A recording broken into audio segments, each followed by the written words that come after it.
महाप्रभु श्री दधिबाबन को समर्पित एकमात्र सैटेलाइट चैनल जय दधिबाबन टीवी। बहुत समय पहले उड़ीसा के एक गांव में एक गरीब ब्राह्मण रहता था जिसका नाम सुधाकर था। भगवान जगन्नाथ के प्रति अत्यंत श्रद्धा रखता था। सुधाकर के पास कोई संपत्ति या सुख सुविधा नहीं थी, परंतु उसकी भक्ति की शक्ति इतनी गहरी थी कि वो हर दिन भगवान जगन्नाथ के मंदिर में जाकर उनकी पूजा करता था। वो हमेशा यह प्रार्थना करता कि भगवान उसे दर्शन दें और उसे अपनी कृपा से कृतार्थ करें। उसकी सच्ची भक्ति देखकर लोग अक्सर उसकी खिल्ली उड़ाते थे, लेकिन सुधाकर के मन में सिर्फ भगवान का ही प्रेम बसा था। सुधाकर की ये लालसा थी कि एक दिन भगवान स्वयं उसके सामने प्रकट हों। उसकी भक्ति में एक अजीब सी दीवानगी थी और वो दिन रात भगवान का नाम जपता रहता। एक दिन अपनी गहरी प्रार्थना में लीन होकर उसने भगवान से एक निवेदन किया, हे प्रभु, मेरी इच्छा है कि मैं आपको अपने घर आमंत्रित करूं और आपको अपने हाथों से भोजन कराऊं। मैं जानता हूं कि मेरे पास ज्यादा साधन नहीं है, परंतु जो भी है उसे मैं आपके चरणों में अर्पित करना चाहता हूं। सुधाकर की इस प्रार्थना को सुन भगवान जगन्नाथ ने उसे स्वप्न में दर्शन दिए। भगवान ने कहा, सुधाकर, मैं तुम्हारी सच्ची भक्ति से प्रसन्न हूँ। मैं स्वयं तुम्हारे घर भोजन के लिए आऊंगा, परंतु ये देखना तुम्हारा काम होगा कि तुम मेरे स्वागत की तैयारी कैसे करते हो। सुधाकर ने ये सुनकर अपना जीवन सफल मान लिया। उसने अपनी सारी संपत्ति जुटाई और भगवान के स्वागत की तैयारी करने लगा। जिस दिन भगवान ने सुधाकर को दर्शन देने का वादा किया था, उस दिन सुधाकर ने अपना घर साफ सुथरा करके सजाया और भगवान के लिए स्वादिष्ट भोजन तैयार किया। उसकी आंखें बार बार दरवाजे की ओर उठती ताकि भगवान के आगमन का संकेत मिले। लेकिन जैसे ही दोपहर का समय हुआ, एक बूढ़ा भिखारी वहां आ गया।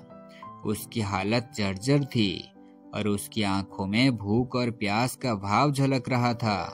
भिखारी ने सुधाकर से भोजन मांगा, परंतु सुधाकर के मन में थोड़ी झिझक थी, क्योंकि वो भोजन तो उसने विशेष रूप से भगवान जगन्नाथ के लिए तैयार किया था।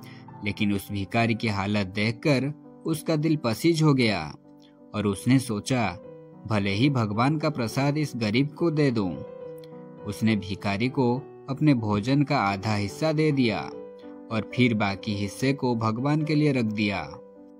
सुधाकर ने भिखारी को भोजन देकर फिर से भगवान के आगमन की प्रतीक्षा की, परंतु घंटे बीत गए और भगवान नहीं आए। उसे निराशा हुई, लेकिन उसने सोचा कि शायद भगवान उसे फिर से कोई परीक्षा दे रहे हैं। वो अपने स्थान पर बैठा भगवान का नाम जपता रहा। संध्या का समय होने पर एक और भूखा यात्री सुधाकर के दरवाजे पर आया और उसने भोजन की विनती की। सुधाकर को ये समझ नहीं आ रहा था कि भगवान आएंगे या नहीं, परंतु उस यात्री को भूखा देखकर उसने अपने पास बचा हुआ भोजन उसे दे दिया। अब उसके पास भगवान के लिए कोई भोजन शेष नहीं था, लेकिन उसने भगवान पर अपना विश्वास बनाए रखा। रात का समय हो गया था और सुधाकर निराश होकर सोच रहा था कि शायद भगवान आज उसके घर नहीं आएंगे। लेकिन तभी उसके सामने अचानक एक दिव्य प्रकाश फैल गया और भगवान जगन्नाथ प्रकट हो गए। भगवान के दर्शन पाकर सुधाकर की आंखों में आंसू आ गए और वो उनके चरणों में गिर पड़ा। भगवान ने मुस्कुराते हुए कहा, सुधाकर, तुमने आज मेरी सच्ची परीक्षा पास की है। मैंने तुम्हें 2 बार परखा, पहले उस भिखारी के रूप में और फिर उस यात्री के रूप में। हर बार तुमने अपनी भक्ति और सेवा भावना से मुझे संतुष्ट किया। तुम्हारी सच्ची भक्ति ने मुझे खींचकर यहाँ ला दिया। सुधाकर ने भगवान से कहा, प्रभु, मैंने आपके दर्शन की लालसा में ये सब किया। मैं आपके लिए भले ही कुछ खास न कर सका, परंतु आपने मेरी भक्ति को स्वीकार किया। उसके लिए मैं सदैव आपका आभारी रहूंगा। भगवान ने उसे आशीर्वाद दिया और कहा, सुधाकर, तुम्हारी भक्ति अमर हो गई है। मैं सदा तुम्हारे साथ रहूंगा और तुम्हारे सभी कष्ट हर लूंगा। भगवान जगन्नाथ के इस चमत्कार को देखकर गांव के लोगों में सुधाकर के प्रति आदर और श्रद्धा और भी बढ़ गई। लोग ये समझ गए कि सच्ची भक्ति केवल पूजा पाठ तक सीमित नहीं होती, बल्कि इसे परोपकार और सेवा में व्यक्त किया जाना चाहिए।